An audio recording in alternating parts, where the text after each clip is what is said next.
안녕하세요. 사연 읽어주는 남녀입니다. 오늘도 와주셔서 감사드리며 그럼 오늘의 사연 바로 시작하겠습니다. 안녕하세요. 저는 오랫동안 지속된 내전을 끝내 마음이 편안한 60대 여성입니다. 저는 이번 일을 겪으며 부모가 자식들을 올바른 사랑으로 키워야 하는 이유를 알게 되었어요. 자식 키워보신 분들은 아마 아실 거예요. 같은 뱃속에서 나와 같은 부모 밑에서 자라는데도 아이들은 제각각 다른 성향을 가졌잖아요. 저희 두 딸도 가끔은 애가 바뀌었나 싶을 만큼 성격도 성향도 너무 달랐습니다. 첫째는 책임감이 강하고 뭐든지 혼자 척척 해내는 전형적인 장녀였던 반면 둘째는 애교도 많고 혼자 해내기보다는 부모 손이 필요한 의존적인 성향이었죠. 그래서 첫째는 좀 쉽게 키웠지만 둘째는 이것저것 신경 쓸 일이 많았어요. 지금 생각해보면 둘 다 저희 부부가 키웠지만 두 아이에게는 각기 다른 부모가 아니어서 그랬나 싶어요. 똑같이 키웠다고 생각하지만 두 아이가 기억하는 부모의 모습은 다르니까요. 다행인 건 나이 차이가 좀 나는 둘째가 언니를 무서워해서 자매 간의 사이는 나쁘지 않았다는 겁니다. 문제는 첫째 딸과 남편이었어요. 두 사람은 사사건건 부딪히는 일이 잦았거든요. 어려서는 아빠 말을 고분고분 잘 듣던 딸이 점점 자랄수록 남편에게 말대꾸하기 시작하더라고요. 송지안, 저녁 때가 됐는데 밥 안 차리고 뭐하냐? 아빠는 녹화할 줄도 몰라요? 제가 방에서 뭐라고 있을 줄 알고 문을 벌컥벌컥 열어요? 뭐야, 몇 번을 불러도 답이 없으니까 그렇지. 그러면 문을 두드리면 되잖아요. 왜 함부로 문을 여냐고요? 그리고 밥하는 일은 저 아니면 할 사람이 없어요?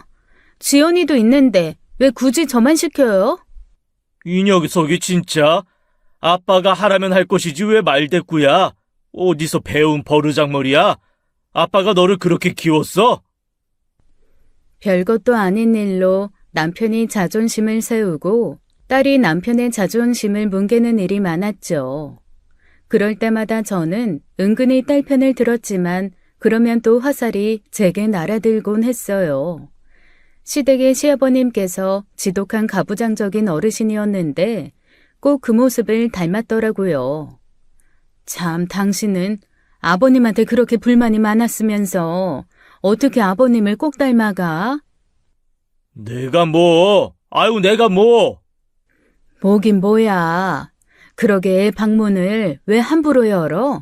가뜩이나 사춘기 들어가 예민한 애를 왜 건드리냐고. 그리고 당신이 밥 좀 차려 먹으면 안 돼?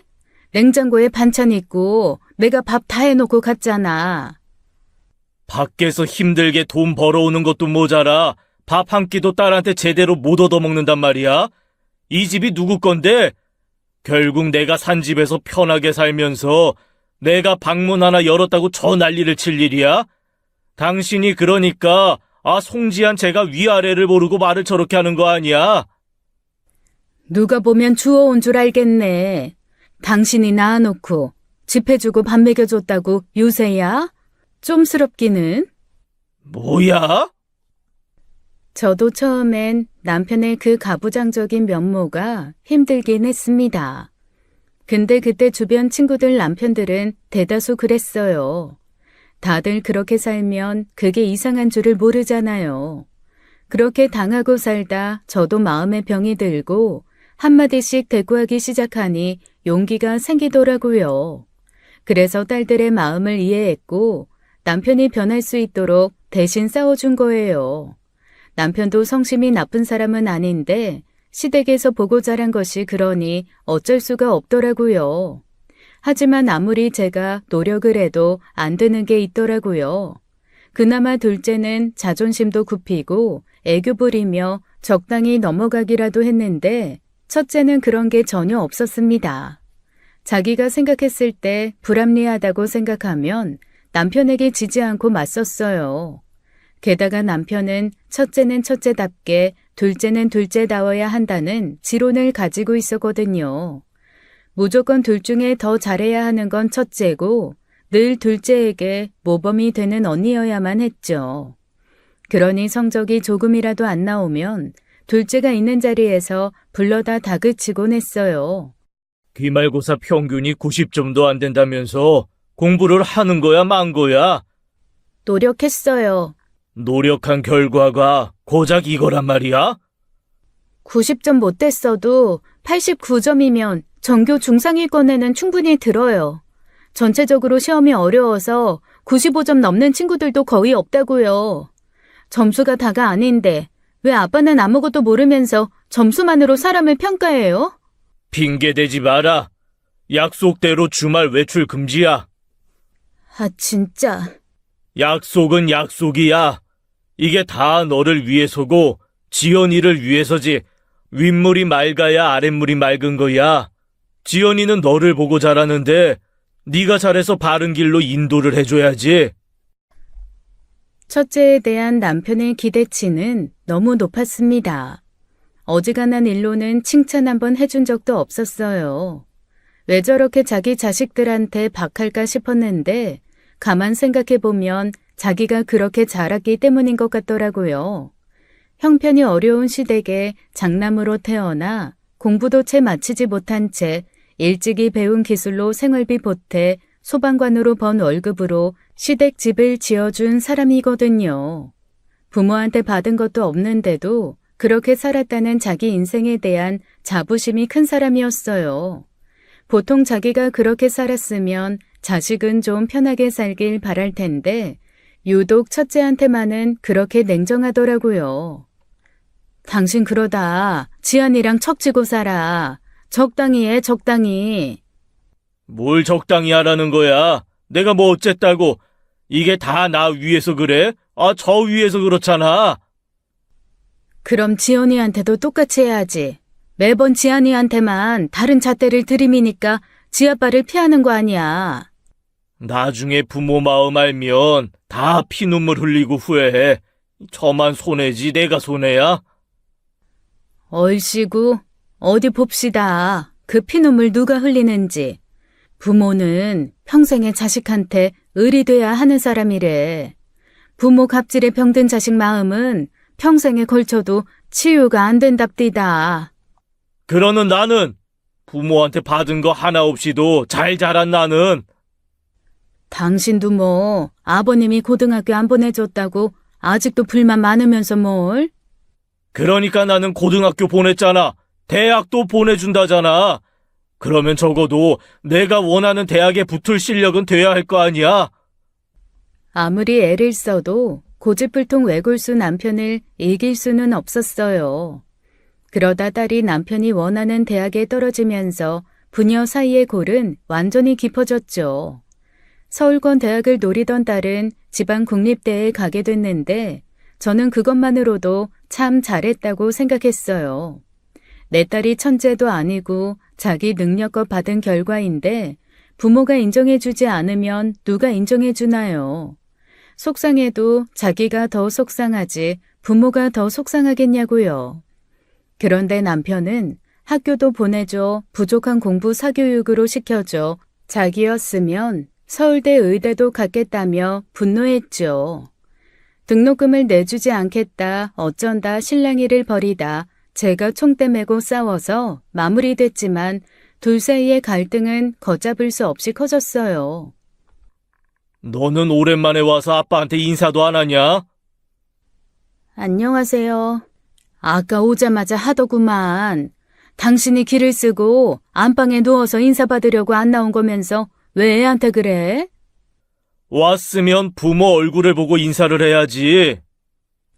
당신이 나오지 그랬어. 애가 여기까지 왔는데 부모가 나와보지도 않고 누워가지고 어디 인사하러 오나 보자 하고 그러고 있는데 애 마음이 좋겠어?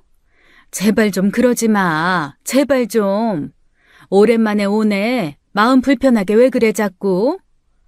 딸은 남편을 볼 때마다 인사 외에 그 어떤 소통도 하지 않았습니다.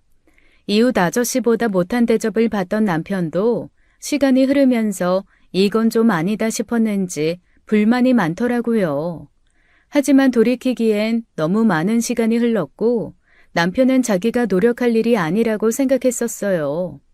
남편 노력 없이는 해결되지 않은 일이라고 생각하긴 했지만 저 쇠임줄 같은 고집 어떻게 당하냐 싶어 딸을 설득해보기도 했지만 소용없는 일이었습니다. 두 사람을 대할 때마다 참 닮았다, 누가 봐도 분역했구나 했어요. 지안아, 그러지 말고 너가 먼저 아빠한테 다가가서 아빠 하고 사근사근하게 굴어봐. 아빠가 표현이 거칠어서 그렇지 마음은 그런 사람 아니라는 거 알잖아. 아니, 난 몰라. 마음을 제대로 표현하려고 해야지. 나한테 욕하는 사람한테 내가 계속 웃어줘야 한다는 거야? 아빠가 못 배워서 그래. 알잖아. 할아버지가 어떤 사람이었는지. 그럼 나도 아빠한테 배운 게 없는데 뭘 알고 하라는 거야? 나도 아빠 같은 부모가 되겠네. 딸이 하는 말에 저도 할 말은 없었습니다. 부모도 못하는 일을 자식한테 강요하는 게 얼마나 잘못된 일인지, 부모도 어려워 하지 않은 일을 자식에게 바라는 일이 얼마나 부끄러운 일인지 저도 알고 있었으니까요. 저는 어쩌다 저 힘든 부녀 사이에 끼어 아내가 됐고 딸이 됐나 싶을 때도 많았어요. 고래 싸움에 새우등 터진다고 그 사이에서 저도 정말 가슴앓이 많이 했죠. 그러던 어느 날 딸이 취직한 지 3년차 됐을 때였습니다. 오랜만에 집에 와서 식사하는데 생각지도 못한 말을 꺼낸 거예요. 남자친구가 인사 오고 싶대. 괜찮은 날짜 알려줘. 지안이 너 남자친구 생겼어? 언제? 엄마한테 말 없었잖아. 굳이 미리 말할 필요도 없잖아. 아니 그래도 엄마는 좀 당황스럽다. 있는 줄도 몰랐는데 그런 말을 하니까. 말해봤자 좋을 거 없어서 말 안 했어. 따로 나가 사는데 남자 만난다고 하면 내버려 두겠어? 오지도 않은 쓸데없는 미래 들먹이며 사람 들들 볶았겠지. 가시가 돋친 딸의 말에 저는 남편을 힐끔 보았지만 남편은 못 들은 척 하더라고요. 큰딸이 무슨 말을 하려는지 저도 알고 남편도 알고 있었습니다. 2년 전 대학에 다니던 작은 딸이 남자친구가 있다는 사실을 알고 남편이 엄청 혼냈거든요. 성인이 된 딸이라 조바심의 한 행동이긴 했지만 제가 생각해도 좀 과하다 싶을 만큼 크게 혼내 결국 헤어지더라고요. 해만 져도 연락해 들어오라고 닥달하고 학교 행사로 가는 여행도 못 가게 했으니 작은 딸과의 사이가 벌어졌죠. 자매 사이는 좋다 보니 작은 딸에게 그 일을 들었을 거예요. 그러니 굳이 부모한테 얘기해봤자 득될 거 없다고 생각해 지금까지 숨기고 있었겠죠. 그렇게 생각하니 저도 할 말이 없더라고요. 그래도 큰딸은 결혼하기에 적당한 나이였고 자기 일은 알아서 잘하는 딸이라 어련히 좋은 사람 만났겠구나 했습니다. 그래서 예비 사위가 될 그 사람을 만나게 된 거예요. 그런데 다소 기대에 못 미치는 부분이 많더라고요. 딸이 저런 애를 좋아할 리가 없는데 뭐든 완벽하진 않아도 자기한테 무엇이 최선이 되는지 잘 아는 애인데 하고 의아할 만큼이요.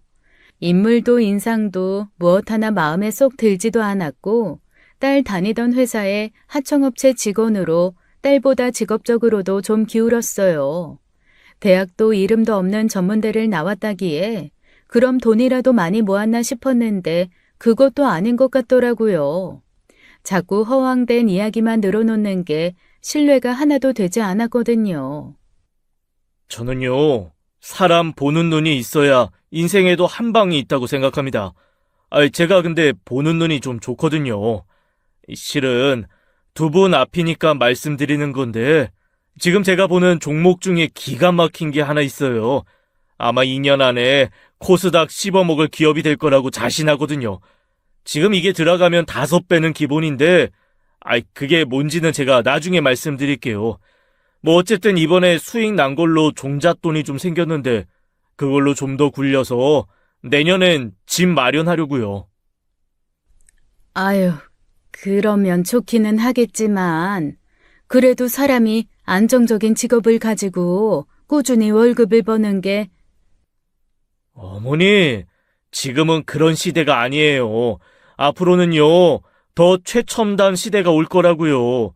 월급쟁이들도 이제 월요일 아침 9시만 되면 전부 주식창부터 켜요. 출근보다 코스피 시세 먼저 보는 시대라니까요. 주식에는 도통 아는 지식이 없던 저는 그저 남편 눈치만 살폈습니다. 이게 맞나 싶은데 딸도 남편도 아무 말도 하지 않더라고요.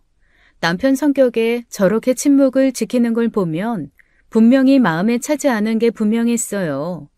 그렇게 집으로 돌아온 남편은 입고 있던 자켓을 거칠게 벗어던지며 그러더군요. 지안이 저거 결혼 꿈도 꾸지 말라고 그래. 좀 그렇긴 했어. 지안이가 저런 애 만날 줄은 몰랐는데 그렇게 똑부러지던 애가 남자 보는 눈이 좀 없나? 똑 부러지긴? 아이 거봐.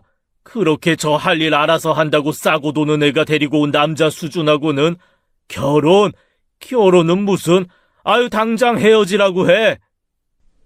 저도 저지만 남편도 큰 실망을 했습니다. 결국 딸을 불러 조용히 헤어지는 게 좋겠다고 했지만 딸은 펄쩍 뛰더라고요. 내가 결혼할 사람이야. 내가 보는 게 정확하지. 그날 하루 보고 엄마가 승철이에 대해 뭘 얼마나 안다고 그래? 알지. 엄마도 아는데 그래도 너무 아니다 싶으니까. 아 진짜. 나는 결혼도 내 마음대로 못해? 뭐 언제까지 아빠 원하는 대로만 살아야 하는 건데. 성지안, 네가 뭘 내가 원하는 대로 살았다고 난리야? 안방에 있던 남편이 문을 부술 듯이 차고 나오면서 일은 걷잡을 수 없이 더 커졌습니다. 그전에도 언쟁은 있었지만 그날의 언쟁에 비하면 아무것도 아니었죠. 대체 네가 뭘 나 원하는 대로 살았어? 뭐 하나 순순히 내 하는 법이 없던 놈이 뭘 날 위해 살았냐고? 아빠 기대에 맞춰 살아야 했잖아요.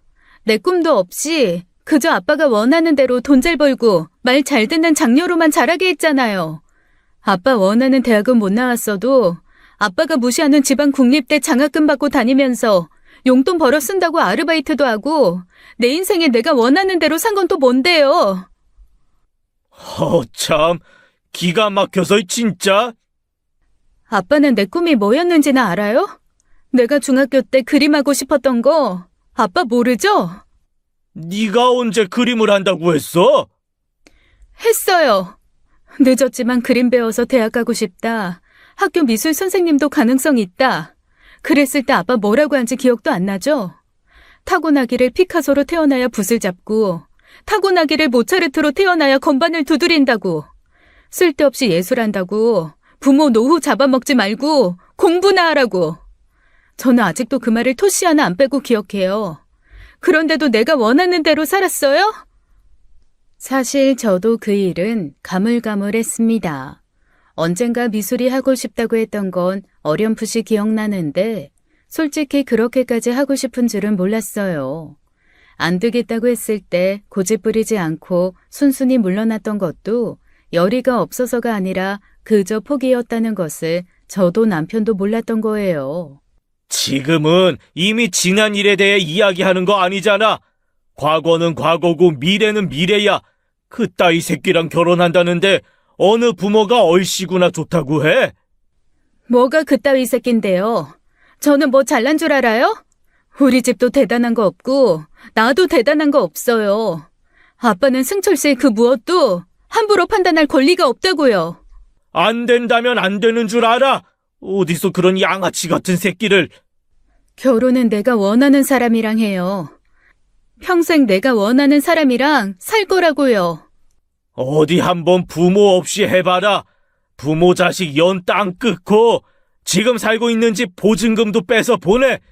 나도 너 같은 자식 없는 셈 치고 살고 너한테는 한 푼도 안 쓸 테니까 행여 내가 죽더라도 내 재산 다 지연이 거니 꿈도 꾸지 마. 누가 바란대요? 그렇게라도 아빠랑 인연 끊을 수 있으면 100번도 더 하지. 그날 두 사람은 서로의 가슴에 깊은 상처를 남겼습니다. 딸이 한 말에 남편은 큰 충격을 받았는지 아무 말도 못하더라고요. 딸은 그대로 나가버렸어요. 뭐하러 그렇게까지 해? 살살 달래면 되지 왜? 에이, 저게 원수 새끼지 사람 새끼야? 아, 저게 지금 부모한테 할 소리냐고? 애가 오죽하면 그래, 오죽하면. 쌓인 게 많다잖아. 그럼 그거부터 풀어주면서 달래야지. 에이야, 30 다 된 애를 뭘 달래고 자시고 해? 아우, 냅둬. 그 후로 두 사람은 거의 남이나 다름없었습니다. 저는 꾸준히 딸을 만나 울어도 보고 사정도 하며 결혼만은 안 된다고 말렸어요. 저도 웬만하면 딸이 원하는 대로 해주고 싶었는데 이상하게 촉이 그러더라고요. 어차피 헤어지게 될 거 깊은 상처를 주느니 그럴 일 없게 미연에 방지하고 싶은 부모 마음이었던 거죠. 지안아, 엄마가 오죽하면 그래. 오죽하면. 아빠는 그래도 엄마는 네 뜻에 다 따라줬잖아. 근데 이건 아니야. 엄마가 아무래도 불안하고 마음이 안 좋아서 그래. 아, 엄마까지 왜 그래? 아, 승철이 이뤄놓은 거 없는 것도 맞고 허세가 있는 것도 맞아. 근데 엄마, 승철이만큼 나 사랑해준 사람이 없었어. 나 태어나서 부모한테도 사랑한다는 말 한마디 못 듣고 자랐는데 승철이는 내가 그냥 사랑스럽대. 뭐든지 그냥 나 하고 싶은 대로 하래. 나 있는 그대로 사랑해주는 사람 만나는 거 그거 쉽지 않은 거잖아. 알지. 아는데 엄마 마음이 그래. 미안해, 지안아. 딱 한 번만 엄마 말 좀 들어줘. 응? 아, 진짜. 왜 엄마까지 나한테 힘이 안 돼주는 건데. 엄마는 그러면 안 되잖아. 내가 믿을 구석이 또 어딨다고. 결국 저는 딸을 이겨먹었습니다. 지금 생각해보면 다행인 일이었지만 돌이켜 생각해보면 늘 그런 식이었던 거예요. 무엇이든 풍족한 지원을 받고 자란 딸이 제 뜻대로 살아본 적 없다고 생각하는 것도 그 때문이었겠죠. 결국에는 제 뜻을 꺾고 부모 뜻에 따르는 착한 애였으니까요. 헤어졌는지 결혼 이야기는 쏙 들어갔습니다. 다행이라고 생각했는데 문제는 그 쏙 들어간 결혼 이야기가 그 후로 한 번도 나오지 않았다는 거예요. 처음엔 전처럼 사귀는 남자가 있어도 말을 안 하는 거겠거니 시간이 지나면 난데없이 결혼할 남자를 데려오겠거니 했죠. 그런데 30이 지나고 35이 지나고 40이 목전인데도 그런 낌새가 하나도 없는 거예요. 전부터 넌지시 만나는 사람이 있냐고 물을 때마다 그런 거 묻지 말라고 찬바람만 쌩하고요. 그 뒤로 딸은 남편과 말도 안 할 작정인지 집에 와도 늘 무시하곤 했는데 어느 날 남편이 또 잠잠한 벌집을 쑤신 겁니다. 남들이 뭐라고 생각하겠냐? 하자가 있는 게 아닌 이상 그 나이 먹도록 결혼도 못했다고 너도 욕하고 부모도 욕하지 않겠냐? 아, 적당한 사람 만나서 얼른 가라. 이상한 기대를 하고 계시네. 뭐? 내 결혼은 이미 10년 전에 끝난 거예요. 내가 그 결혼 포기하면 뭐 다른 사람 만나서 결혼할 줄 알았어요? 꿈 깨세요. 큰 사위 볼 일 없을 거니까. 너 아직도 그 소리야? 그 자식이랑 결혼 못하게 했다고 시위하는 거냐고? 쓸데없이 괜한 기대 키우지 마세요. 결혼도 마음대로 안 되는 인생 그냥 혼자 살다 죽고 말 거니까. 너희 진짜? 그만해요, 제발. 그만 좀 해. 알았어. 일단 알았으니까 밥 먹자, 지안아. 됐어. 나 일어날게. 그리고 제발 아빠 없을 때 좀 불러. 딸이 또 그렇게 찬바람을 쌩 일으키고 가버리니 너무 속이 상했어요. 어쩌다 부녀 사이가 그렇게까지 쩍쩍 갈라져 버렸는지 제가 더 노력했더라면 그렇게까지는 안 됐을까 후회스럽더라고요. 그러던 어느 날이었습니다. 남편과 이마트에 갔다가 돌아오는 길에 딸을 본 거예요. 그런데 딸이 혼자 있지 않고 웬 남자랑 있지 않겠어요? 역시 우리한테 말은 안 하고 남자를 만나고 있었구나 싶어 안도하는 순간이었습니다. 갑자기 옆에 있던 남편이 장바구니도 내팽개치고 욕설하며 뛰쳐나가는 게 아니겠어요? 여보! 누구보다도 큰애의 결혼을 기다렸던 사람이 왜 저러나 싶어 당황스럽더라고요. 게다가 또 딸에게 상처가 되는 일이 되겠구나 싶어 얼마나 마음 졸였는지 모릅니다. 냅다 뛰어간 남편이 그 남자 멱살을 잡고 주먹을 날리는 순간 저는 차라리 기절하고 싶었어요. 차마 두 눈 뜨고 볼 수 있는 상황이 아니었으니까요. 이 자식이 또 지한이를 만나? 이 양심도 없는 새끼가! 아빠, 왜 이래요? 미쳤어요? 야, 이 새끼야! 너 뭐야? 너 뭔데 또 지한이 앞에 나타난 건데? 여보, 제발 좀 그만해. 이거 이런 새끼는 그냥 곤죽이 되도록 쳐맞아야 돼. 진짜 미쳤어요? 왜 자꾸 내 인생에 끼어드냐고요? 제발 내 인생에서 좀 나가주란 말이에요. 제발! 그야말로 난리 그런 난리도 없었습니다. 그 남자는 오래전 딸이 결혼을 생각했다던 그 남자였어요. 남자는 반사적으로 주먹을 휘두르려다가 딸 아버지인 걸 알고 그저 맞고만 있더라고요. 시민의 신고로 경찰이 왔고 결국 남편이 폭행으로 끌려갔죠. 세상에 이제 노망이 났나 보다. 그렇지 않고서야 이렇게 백주대낮에 주먹질을 하나 기가 막혔습니다. 다행히 그쪽이 처벌을 원하지 않아서 풀려나게 됐는데 남편은 사과 한마디 없더라고요. 대신 제가 거듭 사과해야 했습니다. 미안해요. 이 사람이 지안이 문제라면 가끔 이렇게 물불을 안 가려서. 아유, 병원에 가서 치료받고 치료비는 꼭 청구해줘요. 미안해요, 정말. 뭐 아닙니다. 제가 마음에 안 들어 그러시는 건데 어쩌겠어요. 여전히 껄렁한 태도나 가벼운 말투가 마음에 들지 않았지만 그거 따지고 있을 때가 아니었죠. 집으로 돌아와 저도 전에 없이 불같이 화를 냈습니다. 진짜 당신 어떻게 된 거 아니야? 어떻게 폭력을 써? 어떻게? 내가 괜히 그래? 그 자식 면상을 한 번 더 날려줬어야 하는 건데. 솔직하게 말해봐. 무슨 일인데? 당신이 마음에 안 드는 놈이라는 이유로 주먹질할 사람이야? 당신 그 정도로 최악은 아니잖아. 솔직하게 말해. 안 그러면 지안이 당신 죽을 때까지 이제 얼굴도 안 본다고 할 거라고. 몰라. 가서 얼음물이나 좀 가져와. 손 까진 거 안 보여? 주먹을 내리쳤어야 하는데 얍삽하게 피하는 바람에 바닥을 쳤어. 지금 당신 손 까진 게 대수야?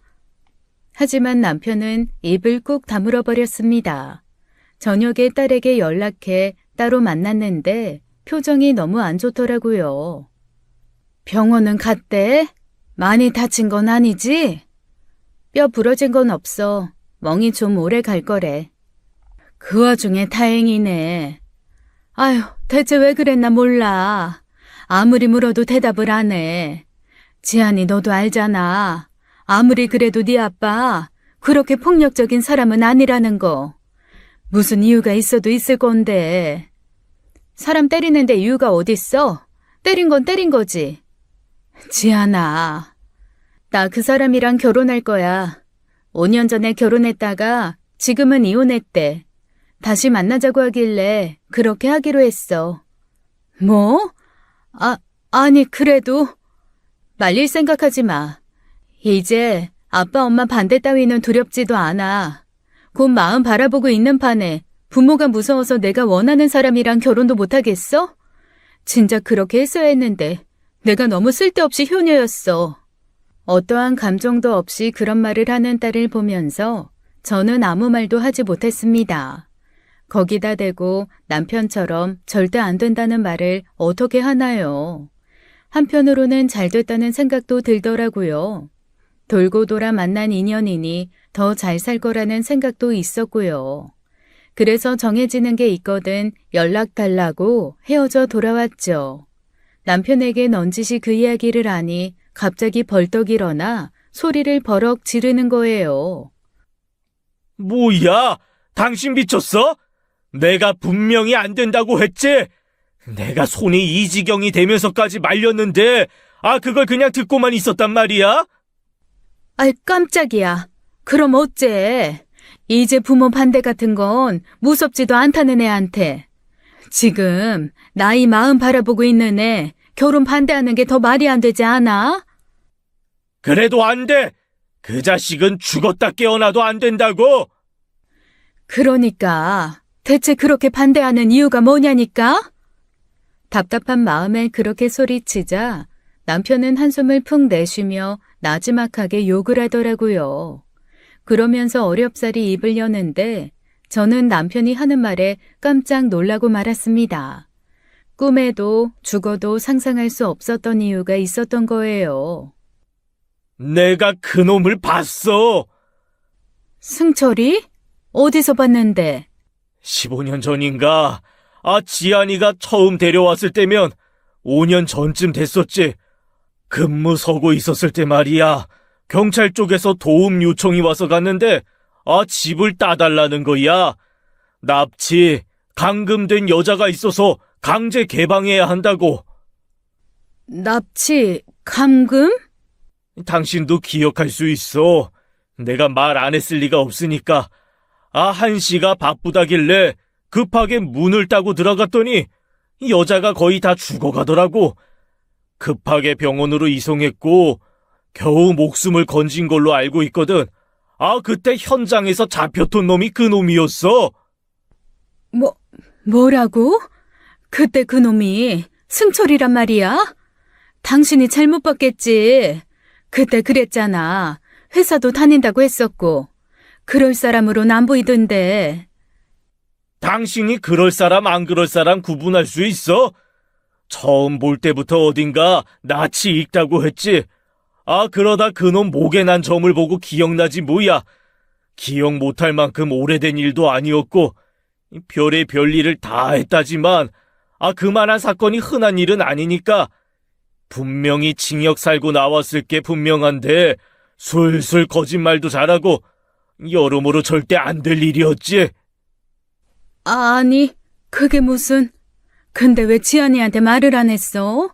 그 얘기만 했어도 지안이가 그렇게 괴로워하지도 않았을 거 아니야. 이해가 되지 않아 물었더니 남편이 우물쭈물 하더라고요. 왜 말을 안 했냐니까? 좋아하는 게 눈에 보이는데 어떻게 그럼? 뭐? 그게 무슨 말이야? 평생 지안이 얼굴 보고 살았지만 그 녀석 쳐다보는 그 표정이 참... 한눈에 봐도 지안이 좋아 죽는 게 보이는데 거기다 대고 그 새끼 여자 때리는 놈이다. 그 말을 어떻게 해? 했어야지. 그랬으면 다시 만날 생각이나 했겠어? 괜히 또 섣불리 이야기했다가 따져 묻고 그러다 무슨 일 날까봐 겁났던 거지. 가져갈 돈 없으니 알아서 살아라. 보증금 그거 있는 돈까지 뺏는다고 하면 제풀에 나가 떨어질 거다 싶어 그렇게 내던졌던 거고. 진짜 당신은 내가 평생을 살았지만 속을 모르겠다. 아주 이해가 안 되는 사람이야. 그래도 난 말을 했어야 한다고 봐. 당신이 입 꾹 닫고 있는 바람에 지안이 당신한테 상처받은 거 생각은 안 해? 아무렴 그렇게 좋아하는 남자한테 배신감 느끼는 것만 할까? 평생 나 원망하고 사는 게 낫지. 그 자존심 강한 게 지가 선택한 남자가 그렇게 별 볼 일 없는 놈이라는 거 알면 얼마나 속이 상하겠어. 자고로 부모는 미움 받을 용기를 가지고 자식을 보호해야 하는 거야. 잘났네, 잘났어. 아주 잘나셨어. 그러니까 딸이 사랑에 빠졌던 그 남자는 범죄자였던 거예요. 그것도 여자친구를 납치 감금해 돈을 뜯어내는 악질 중의 악질이었던 거죠. 그 현장에 남편이 나가 그 남자를 알아볼 수 있었던 게 천운이라면 천운이었습니다. 남편이 그렇게 굳고 반대하지 않았더라면 딸을 지옥의 구렁텅이로 던져버릴 뻔한 거였으니까요. 저는 딸을 불러다 자초지종을 이야기했어요. 무덤덤한 표정으로 앉아있던 딸의 표정이 점점 일그러지기 시작하더라고요.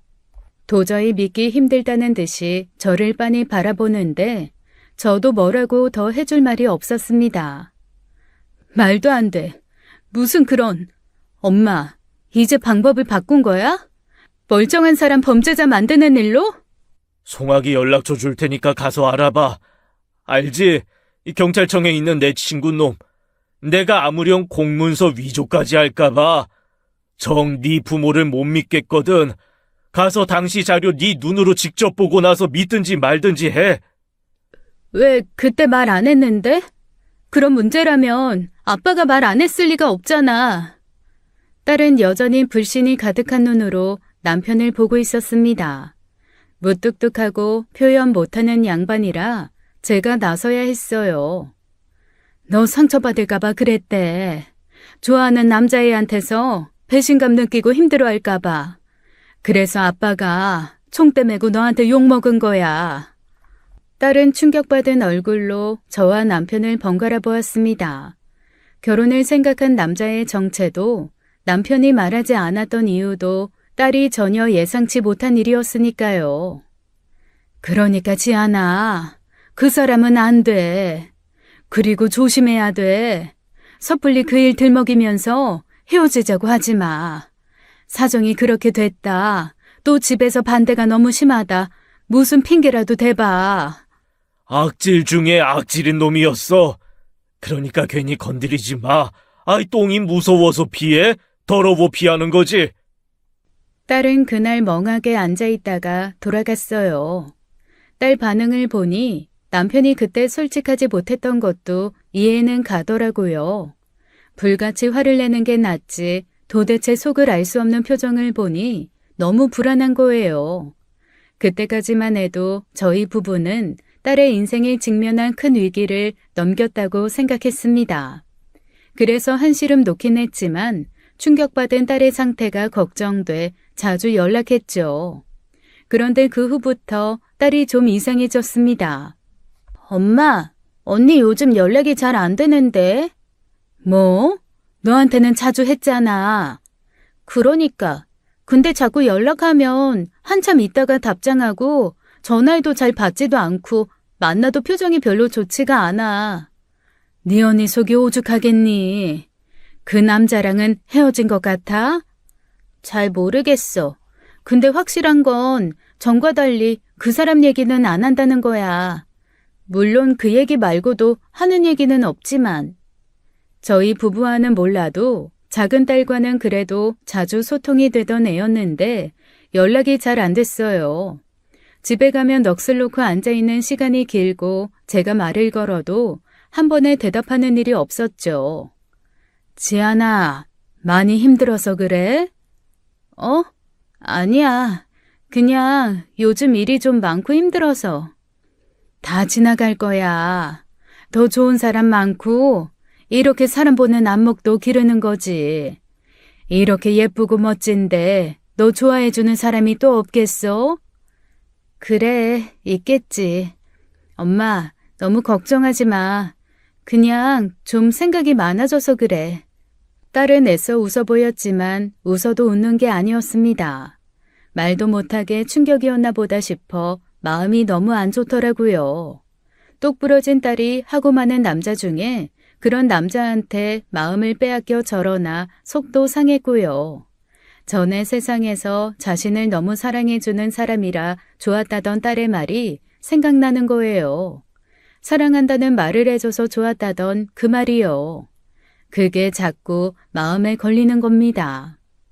그게 부모 사랑을 제대로 못 받아서 그랬나 봐. 사랑을. 무슨 또 뚱딴지 같은 소리야. 지안이 말이야. 영지도 그 소리 하대. 부모 사랑 제대로 받은 애가 남편감도 잘 골라온다고. 영지 딸 봐. 꼭 지 아빠 같은 사람 만나서 잘 살잖아. 뭐 그 새끼가 나갔다는 거야, 뭐야? 그게 아니라 제대로 된 사랑을 받아봤어야 제대로 된 사랑을 주는 사람도 알아보는 법이라고. 당신 어디 지안이한테 사랑한다 우리 딸 다정히 말해본 적 있어? 그러니 그게 사랑이 고파서 저 좋다는 이상한 놈한테도 마음을 홀딱 뺏기지. 뭐 등신이야? 좋다고 하면 해볼래 하고 쫓아가게. 아, 괜히 내 탓을 하고 있어. 꼭 사랑한다고 말을 해야 알아? 말을 안 하면 어떻게 알아? 당신도 좋잖아. 지안이 지연이가 당신 팔에 매달려서 사랑한다 얘기해주면 좋을 거 아니야. 이 좋기는? 아휴, 제가 저렇게 될 줄은 몰랐지. 그저 먹이고 입히고 배만 안 곪게만 하면 될 줄 알았지. 저게 사랑을 그렇게 고파할 줄 누가 알았냐고. 별 소리를 다 하고 있네. 제 푸념을 듣던 남편은 혀를 차면서도 착잡해 보였습니다. 제대로 된 부모 사랑을 받지 못해 저렇게 됐다고 자책하고 싶지 않지만 자기도 걸리는 게 있을 테니까요. 그러던 어느 날 고기 좀 재고 딸 좋아하는 굴비를 손질해 큰딸 집에 간 날이었어요. 문을 아무리 두드려도 나오지도 않고 마침 큰딸도 전화를 안 받아서 무슨 일인가 싶더라고요. 그런데 옆집 문이 열리더니 옆집 여자가 그러는 겁니다. 그 집 이사 갔는데요? 네? 이사요? 아니, 그럴 리가 없는데. 404호, 여기 맞는데. 젊은 여자 하나 살았잖아요. 지난주 일요일에 이사 간 거 맞아요. 지난주 일요일이요? 그 황당한 소식에 덜컥 겁부터 나는 거예요. 그래서 그때부터 계속 받을 때까지 전화를 걸었습니다. 근데 아무리 전화를 해도 안 받으니 얼마나 애가 탔겠어요. 결국 회사까지 전화해 집에 급한 일이 있다고 전해달라고 했죠. 다행히 출근은 한 모양이었는데 전화가 오기까지 걸린 그 10분 동안 얼마나 안 좋은 생각을 한지 모릅니다. 엄마, 무슨 일이야? 너 어떻게 된 거야? 엄마 지금 네 집에 왔는데 옆집 여자가 너 이사 갔다더라. 그게 사실이야? 아, 난 또 뭐라고. 집에 무슨 일 난 줄 알았잖아. 왜 별일도 아닌 거 가지고 회사까지 연락해. 다시 들어가기도 민망하게. 지금 그게 대수야? 이사는 왜 했어? 왜 말도 없이 이사를 해? 그냥 기분 전환하고 싶어서 한 거야. 마침 괜찮은 매물이 나왔고 더 오래 살 집이라고 생각해서 급하게 한 거고. 그럼 말을 해야지. 엄마 놀랄 거 생각도 안 해? 말하려고 했어. 내가 말했잖아. 지금 회사에 일이 많다고. 정신없는 와중에 엄마한테 이사 보고까지 해야 돼? 그걸 말이라고 해? 당연히. 아유, 됐어. 그래서 어디로 갔는데? 몰라도 돼. 뭐? 몰라도 된다니. 이사 간 집 말을 안 해주겠다는 거야? 말하면 엄마 맨날 또 찾아와서 먹지도 않을 반찬 채워놓고 시키지도 않을 빨래하고 있을 거 아니야. 나중에 때 되면 알려줄게. 이놈의 송씨들 아주 지긋지긋해 죽겠어. 아주 미쳐 내가. 그렇게 큰일을 쳐놓고도 태연하게 속을 뒤집어 놓는데 제명에 못 살지 싶더라고요. 그때까지만 해도 이사도 그 남자 잊으려 했다고 생각했지 다른 이유가 있을 거라곤 상상도 못했습니다. 저희 가족에게 일어날 비극은 아직 찾아오지도 않은 거였어요. 그 후로 몇 번을 채근하고 다그쳐도 딸은 절대 자기가 사는 집을 알려주지 않더군요. 아무래도 걱정이 앞서니 무슨 일이라도 생길까 싶어 사는 집을 좀 알아두고 싶은데 말을 안 하니 얼마나 이상해요. 남편도 같은 생각이라 화가 난 상황에서 가족 식사하는 날 온 딸에게 한마디 했습니다. 부모한테 사는지 말 못할 이유가 뭔데? 네 엄마 찾아가는 게 싫으면 안 가겠다고 이야기했잖아. 왜 그렇게 쓸데없는 고집을 부리길? 이유가 있어서 말 안 하는 거예요. 제 일은 제가 알아서 할 테니까 신경 쓰지 마세요. 알아서 한다는 게 만나는 남자가 그따위야? 여보! 그 일은 금기어 같은 일이 된 일이라 그 뒤로 꺼낸 적이 없어요. 큰딸 자존심 강한 것을 누구보다 잘하는 사람이 그런 실수를 하더라고요. 남편은 또 자기가 그렇게 실수를 해놓고 사과하지 않는 게 문제였습니다. 딸은 들고 있던 수저를 내려놓았죠. 나 가볼게, 엄마. 왜? 밥은 다 먹어야지. 여기서 밥 먹다가 체하겠어. 지안아, 잠깐만. 엄마가 이것 좀 싸줄게. 가져가. 송지안, 너 그 자식이랑 헤어진 건 맞아? 큰딸 좋아하는 굴비를 챙겨주려고 하는데 갑자기 또 남편이 도끼 눈을 뜨고 그렇게 묻는 거예요. 이미 끝난 이야기 왜 또 꺼내나 싶어 애가 탔죠. 사는 집 끝까지 말 안 하려고 하는 거, 그거 그 자식이랑 연관돼 있는 거 아니지? 아니겠지. 왜 자꾸 그런 얘기를 해? 그만 좀 해, 당신도. 지안아, 잠깐만 기다려. 엄마. 아빠, 내 인생은 내가 알아서 해요. 뭐가 됐든 내가 알아서 하게 좀 내버려둬요, 제발. 자식이 시궁창으로 인생을 내던지는 게 보이는데 어느 부모가 가만히 있어? 행실 똑바로 해. 네가 똑바로 잘 살아야 너 보고 있는 지연이도. 지연이. 지연이가 왜 날 보고 살아요? 지연이도 자기 인생이 있고 충분히 생각이라는 걸 하는 성인인데. 야, 송지연, 너 언니처럼 살 거야? 언니 사는 거 보고 저렇게 살면 안 되겠다. 저렇게 살아야지 해? 아니, 그건 아닌데. 지연이는 지연이고 내 인생은 내 인생이에요. 제발 저 좀 가만히 내버려 두라고요. 아빠가 그럴 때마다 정말 돌아버릴 것 같단 말이에요. 이 자식이 진짜. 이 자식 저 자식 좀 하지 마세요.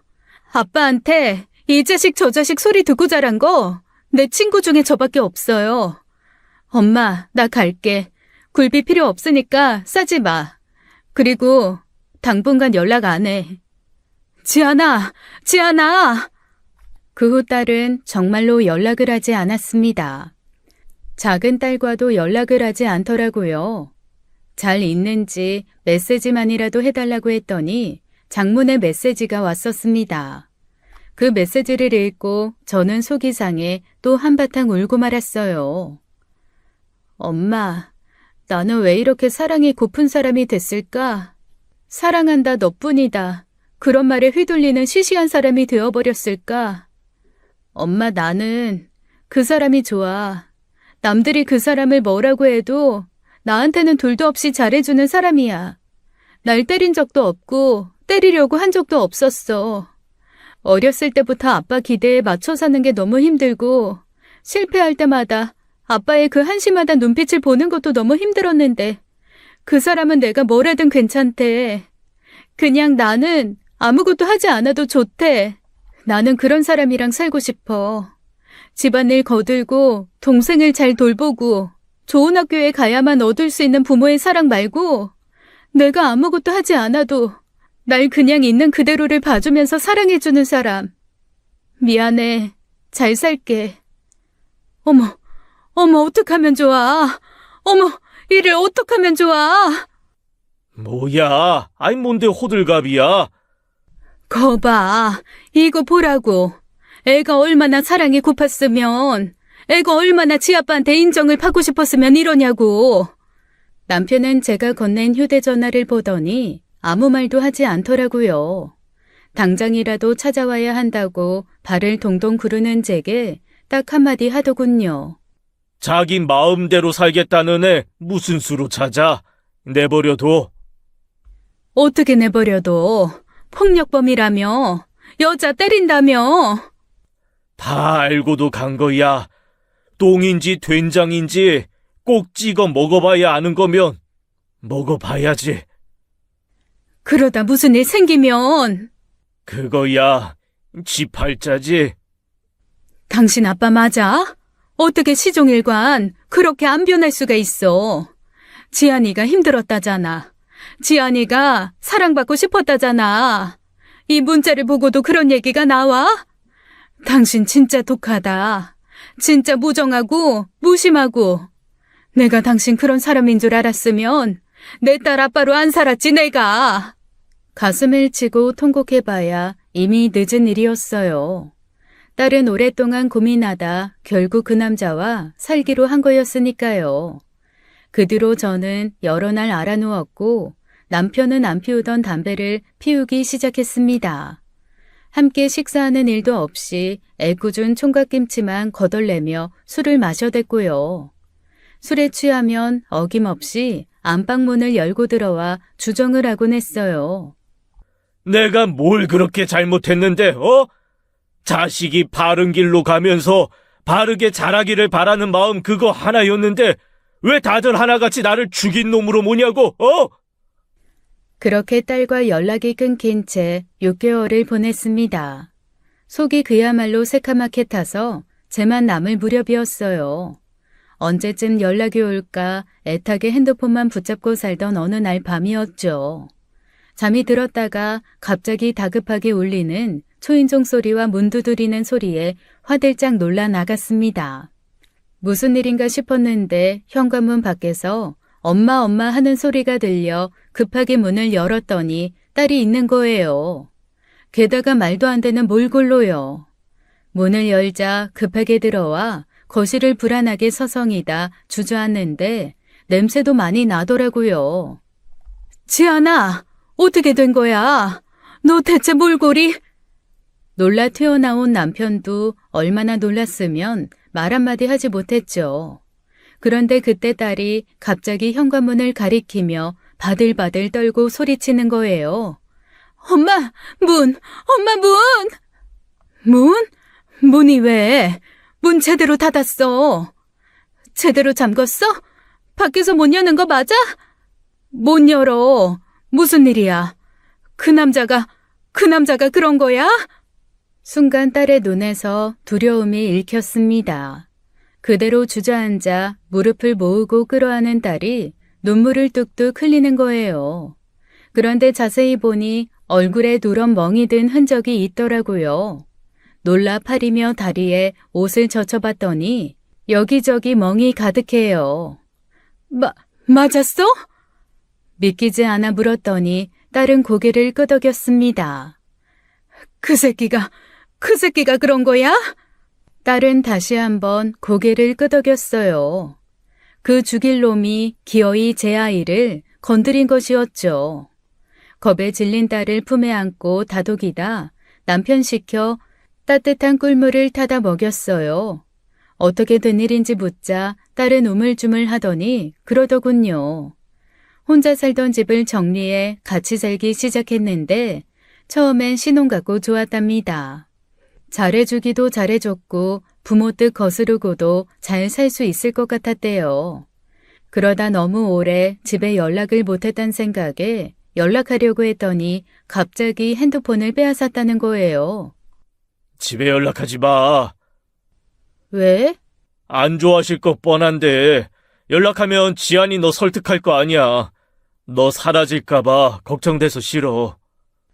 엄마한테 잘 있다고만 연락하려고 해. 아무리 그래도 한 달째인데 연락 안 하는 건 좀 그렇잖아. 지안아, 우리가 10년 전에 헤어진 이유 기억 안 나? 우리가 어떻게 다시 만난 사이인데 나 너무 두려워. 나 2번 다시 너 잃고 살고 싶지 않아. 나 너밖에 없는 거 알잖아.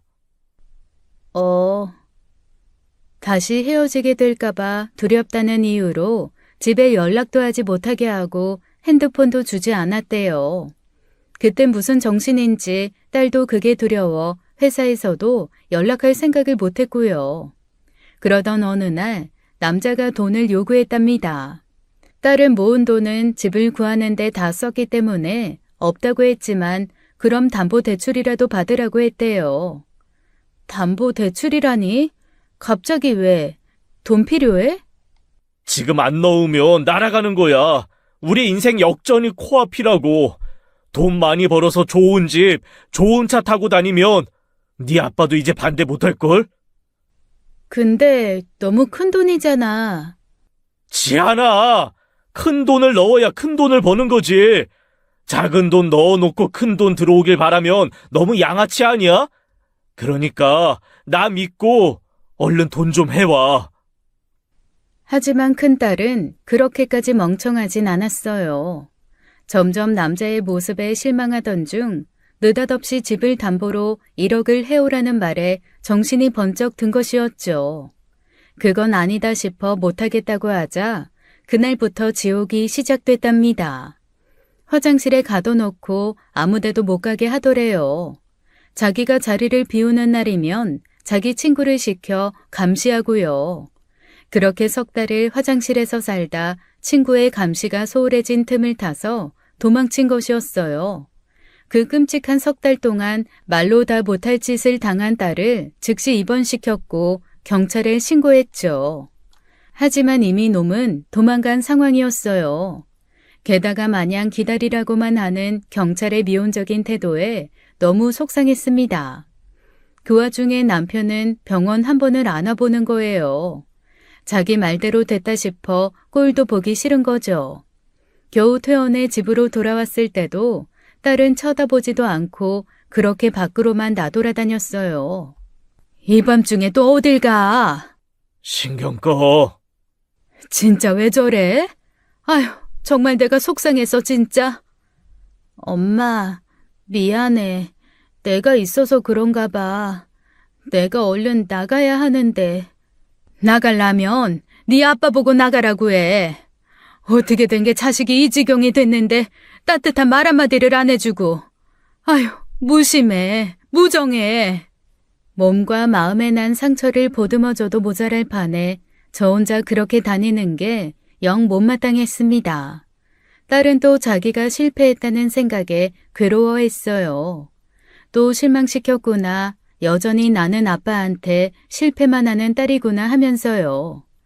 병원에서는 절대 안정을 하라는데 아빠가 그 모양이니 애가 진정이 되나요? 밤에 들어오면 한마디 해야겠다 싶었는데 밤이 깊어도 들어오지도 않고 연락도 없는 거예요. 대체 무슨 일인가 싶어 초조하게 기다리는데 갑자기 연락이 온 겁니다. 남편이 응급실에 있다고요. 둔기에 맞았단 말에 머릿속이 새하얘지더라고요. 딸들과 함께 부랴부랴 연락 온 응급실로 갔더니 다행히 앉아서 처치받고 있는 남편이 보였습니다. 어디서 뒹굴었는지 꼴이 엉망이더라고요. 대체 무슨 일이야? 당신 괜찮아? 뭐에 맞았다며?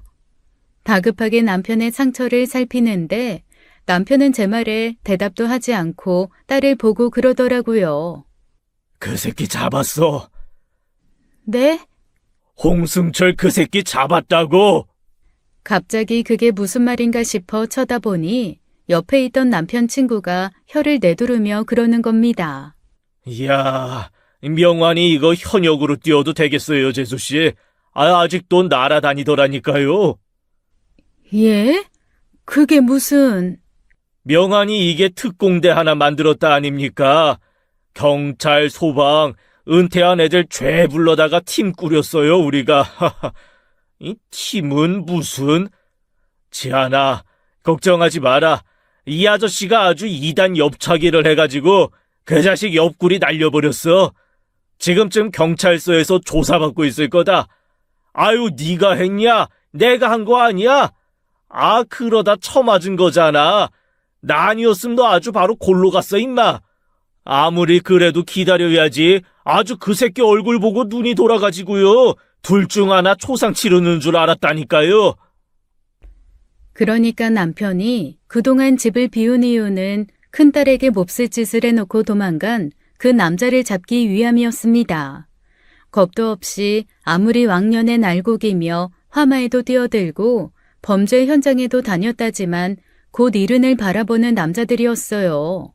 어처구니도 없고 황당하기도 해서 기가 막혀 쳐다보는데 벼랑간 옆에 있던 딸이 주저앉아 통곡을 하는 겁니다. 그렇게 서럽게 운 게 언제인지 기억도 안 나요. 넘어지면 울지 말고 일어나야 한다고 배운 딸이라 여간에선 소리내서 우는 걸 보인 적도 없거든요. 그리고 이거. 그때 남편이 주머니에서 뭔가 꺼내주었습니다. 그건 딸이 늘 하고 다니는 목걸이였어요. 20살 성인이 되었을 때 제가 선물로 준 목걸이였는데 그게 퍽이나 마음에 들었는지 늘 몸에 지니고 다녔거든요. 갇혔을 때 그것도 그놈에게 빼앗겼던 건데 그걸 찾아온 거였어요. 피 묻어 끈적한 목걸이를 건네주는데 딸이 또 무너지듯 울더라고요. 아이, 가서 씻어. 씻으면 깨끗해져. 이걸 왜 찾아와요? 왜? 왜 찾기는? 너 아끼는 거 아니야? 그리고 그게 18K인데, 이씨. 아끼는 건 줄은 또 어떻게 알고요? 아, 그럼 몰라. 추구장창 매일 몸에 달린 것처럼 하고 다닌 건데, 아, 네 눈엔 내가 너에 대해서 아무것도 모르는 칠푼이처럼 보이겠지만, 나도 알 건 다 알아. 죄송해요. 죄송해요, 아빠. 세상엔 참 다양한 사람이 있는 만큼 가족의 모습도 참 달라요. 부모 교육을 따로 받은 적이 없어 서툰 사람들이 결국 서툰 부모가 되더라고요. 애를 40년 가까이 키우고서야 비로소 자식에게 어떻게 해야 하는지를 안 남편이었습니다. 그 뒤로 남편이 변하더라고요. 밖에 나갔다 들어오면 딸 좋아하는 참외도 사오고 그냥 틱 던져주는 게 아니라 깎아서 먹어보라고 권하기도 하고요. 드라마 보는 게 가장 시간 낭비라던 사람이 딸이 드라마 보고 있으면 그게 그렇게 재밌냐고 곁에 앉아서 봐요. 남편이 변하니 딸도 변해서 어느 날은 남편 좋아하는 조개찜을 해주기도 하고 병원 갈 일이 있으면 딸이 운전해 남편만 데려가기도 하더라고요. 여지껏 본 적 없는 모습에 저와 작은 딸만 어안이 벙벙했죠. 지연아, 내일 해 어디서 뜨는지 잘 봐봐. 봐서 뭐해. 서쪽에서 뜰 게 분명한데. 둘도 없는 원수로 그렇게 전쟁을 하고 살더니 이젠 또 둘도 없는 부녀지간이 됐더라고요.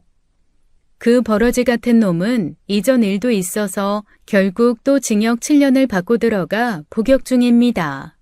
그 소식을 듣고 딸이 저희 부부에게 여행을 가자더라고요. 딸이 먼저 가족 여행을 가자고 한 건 처음이에요. 이제 진짜 전쟁이 끝났구나. 이제 우리 집에도 평범한 부녀가 살게 됐구나 싶어 어찌나 기쁜지 모릅니다. 너무 늦은 만큼 하루하루가 너무 소중하고 귀해요. 지난밤에 남편이 잠들기 전 그러더라고요. 자식 이겨 먹으려고 산 세월이 제일 아까워, 제일. 그게 뭐라고 자식한테 자존심을 세웠는지. 이제라도 알아서 다행이지. 남은 시간은 다 져주면서 살아. 이제 시작이에요. 어렵게 얻은 평범하고 소소한 행복인 만큼 충분히 즐기며 살아가려고 합니다. 지금까지 사연 읽어주는 남녀였습니다. 끝까지 시청해주신 여러분 감사드리며 저희는 다음 사연으로 돌아올게요. 감사합니다.